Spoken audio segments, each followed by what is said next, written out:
প্রতিছবি দেখতে যাই, স্পেশালি দেখতে যাই, আর সবসময় চেষ্টা করি যে সবার শেষের দিকে কোনায় গিয়ে বসে থাকার আর মানুষের দিকে তাকানোর কেমন হচ্ছে।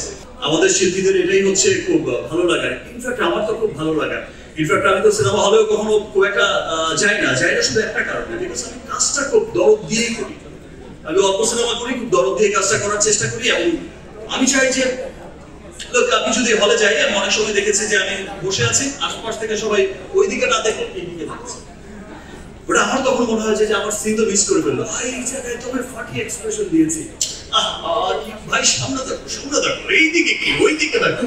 তো এমন অবস্থা থেকে আর যাওয়া হয় না, বাট এবার দরদ দেখতে যাবো, প্রতিছবি দেখতে যাই, স্পেশালি দেখতে যাই, আর সবসময় চেষ্টা করি যে সবার শেষের দিকে কোনায় গিয়ে বসে থাকার আর মানুষের দিকে তাকানোর কেমন হচ্ছে।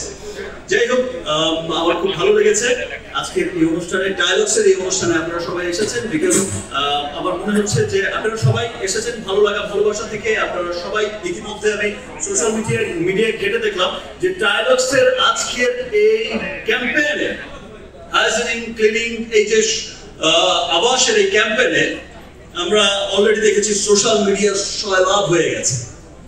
এই যে চমৎকার ভালোবাসা ইতিমধ্যেই শুরু হয়েছে, সেজন্য সমস্ত মিডিয়া কর্মীকে আমি রিভার গার্ডেনের পক্ষ থেকে জানাই অনেক অনেক ধন্যবাদ। এন্ড যে সমস্ত তারকারা, মহাতারকারা এখানে এসেছেন, সবাইকে অনেক অনেক ধন্যবাদ। আশা করছি, যেটা বলে গেছি, যে নেক্সট আর কারো 1 মিনিট হবে না, সব 5 মিনিট 10 মিনিট হবে, রাইট হোম?